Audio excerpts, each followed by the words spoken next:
In your News 11 Healthline report, it is August and many kids are getting ready to go back to school. Some children will go to physical classrooms, but some parents are forming what they are being called pandemic pods. Those who can't afford it are hiring tutors or retired teachers for small private classes. So Laura Jarrett reports. First thing I think you need to do is get out your homework. With coronavirus resurging across the country and so much uncertainty about what school looks like this fall, many parents are now taking matters into their own hands. Right now, people are in panic mode. You're going to check each other. Marnie Weinstein, an education consultant in Washington, D.C., says parents are reaching out desperate for other options. How many parents would you say have reached out to you? My emails are overflowing. My text messages are overflowing. She's helping parents form what they're calling learning pods, small groups of young children paired with a single teacher in a home.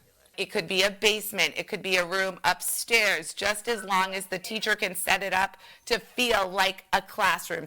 This pod in a suburb of Atlanta has 12 families and 28 kids, from kindergarten through 5th grade. We've talked about consistency and routine. Whoever is hosting the group of kids, my kids are going to get their backpack, laptop, in their backpack, their water bottle and a snack, and they're going to take it to whatever house they're going to. We're hopefully going to stay pretty consistent with that. I envisioned a one-room schoolhouse. We wanted to create an environment where our kids could work together and be together and have that social part of school that's so important for their development. And their kids like this option too.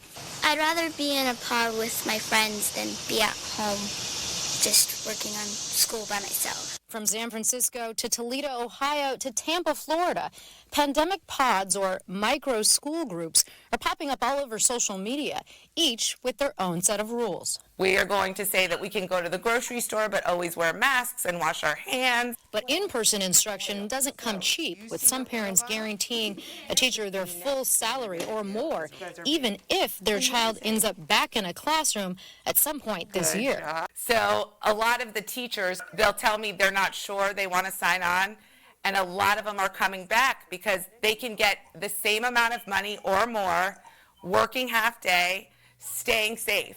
A lucrative deal for teachers, but yet another way COVID has highlighted how a good education often depends on what your parents can afford.